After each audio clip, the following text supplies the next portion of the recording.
Hi, my name is Eleanor Hoffman, and this is my theoretical scenic design for The Skriker by Churchill. I am from Troop 2241. The Skriker is a show about a shape-shifting fairy who torments two friends, Josie and Lily. The Skriker plays tricks on them, stalks them, and attempts to take them to the underworld. The Skriker succeeds in taking Josie, but she escapes. The situation becomes more intense when Lily has her baby. Josie wants to murder the baby because she thinks it's a changeling. The play ends with the friends becoming separated and Lily trying to make amends with the Skriker. There is an ensemble of fairy tale characters that have to do various wordless actions on stage, such as Man with Cloth and Bucket, who moves around a cloth and bucket. Caryl Churchill sets a grotesque mood, starting off the show in the underworld. Lily and Josie are teen mothers, so they will not have access to upper-class lives in England. To set the tone, I will use dark colors and grungy set pieces. Things will look normal at a glance, but the more you study the scene, the more off-putting it will be. The show references lots of fairy tale characters, so I will add magical elements such as exaggerated nature. The play has themes of environmental degradation, so there is various pollution, like smog in the sky and trash laying around. Because the show was written in the 90s, I will include modern architecture like a backdrop for the park scene. One of the most important monologues states that spring will come and nothing will grow, which emphasizes the cynical view of the future that this play comments on. The production will revolve around the themes of environmental degradation, pollution, disconnection, magical realism, horror, postmodernism, and 90s British culture. Here are the script requirements. Techniques. Make set pieces that are easily movable, that can fly in and out, or are on casters and can roll. Make scene changes as smooth as possible. Have stagehands move pieces farther backstage when they are done being used. Make sure each set piece has a set place backstage so things don't get crowded. Use pieces that we already own, such as the shelf, banquet table, sofa, smaller set dressings, to save money. The Little Tykes Sandbox came out in 1979 and would be perfect for the park scene, considering a lot of magical creatures in the play are aquatic. Dirt can be rubbed into the sandbox to weather it. Casters will be added to the bottom of every large set piece so they can easily be moved on and off stage. Set pieces continued. The fountain is called Classic Greek Fountain from Beauchamp Antiques and would be perfect for the scene in the underworld. See my 3D model for a colored version of the backdrops. Here are some of the ensemble creatures in the play. They really set the vibe of the show.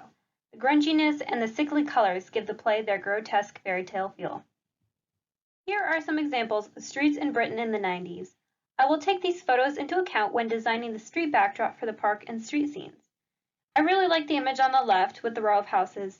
It seems that they will never end, much like how the Skriker is relentless at messing with Lily and Josie. I also like the filter that is on these photos, and that is why the sky and my backdrops have more of an orangey color, also because of the pollution. Parks and housing exteriors continued.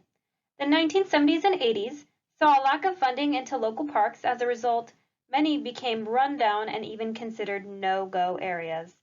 During the 1990s, communities began reinvesting in parks, and of course, because Lily and Josie are lower class, their parks probably haven't been updated. So we're going to have more of a rundown, barren park.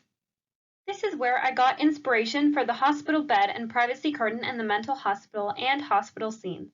The bed has a metal frame and the sheets are dirty from neglect of the staff. Of course, the staff doesn't always neglect people at mental hospitals, but in Lily and Josie's world, they do. I am basing my underworld off of Greek mythology and Christianity. The way Josie is taken to the underworld reminds me of the story of Hades and Persephone. As stated in the script, there will be a huge feast, but it will have inedible items mixed in with real food.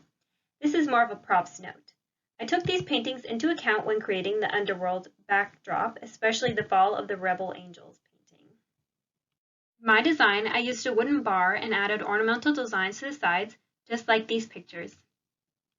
I took inspiration from Mr. Bean's house in the skit Christmas Day and this other photo. So some trends from the research I did include muted colors, wallpaper, wooden furniture, and random collectibles. Please note that I marked where the backdrops will go in the floor plan. Every backdrop is not used for every scene, so please refer to the 3D model for which backdrop is being used. I have also put the suggested places for where to put set pieces backstage. Also, these scene breaks are not set in the script. These are my suggested scene breaks. I have not included set pieces backstage in my floor plan that can be folded up or put on the prop table. In my street backdrop, please note the orange sky and the smog, which symbolizes the environmental degradation, as well as the trees, which don't really look like normal trees. They resemble fire, just like the underworld. So basically, Lily and Josie are already living in hell. Lily's house is bare except for the sofa and the shelf. This is good because it makes the scene changes easier and it shows the poverty that Lily is living in. The park is fairly empty except for the swing and the sandbox. It shows the poverty they are living in and it gives the actors a lot of room to move around. In the banquet underworld scene, there are many actors at the table and it would be too chaotic to have every actor have a chair, so I opted for a taller standing table. In this part of the underworld scene, I would imagine there would be a spotlight right in the middle of the stage, right on Josie. So it's like really intense and really, you know? And then we just go back to the park. It's one of my favorite scenes. Lily's house is slightly different than before to show that time has passed. She has added a kitchenette. I loved making the giant shoe model, and it will be very dramatic going across the stage. I've added trash to the sand on the beach. The show ends much like it begins, at a hospital. The story is coming full circle, and it is horrific to think that you are stuck in a loop. How did the style of the play affect your designs? The play has no intermissions, so the larger set pieces need to be easily movable and have a set place backstage when they are not in use. There are no distinguished scenes, so I decided that each location would act as a scene, and when the location changes, the scene would also change. Scene changes are abundant, so I decided to add casters to a lot of the set pieces to make them easier to move around. Did you take any liberties in your design that you know might not be possible if you were to produce the show? In my design, I chose a fountain that costs $11,000. I would love that sort of intricacy, but such an expensive fountain is not necessary. If we were doing this production in real life, we can find a garden fountain on Craigslist and weather it. To keep that Greek mythology look, I can add a ceramic angel to the top. And if we do not have enough people to shift, or if we are not coordinated enough, we can add an intermission to shift large set pieces. What are some responsibilities as a scenic designer?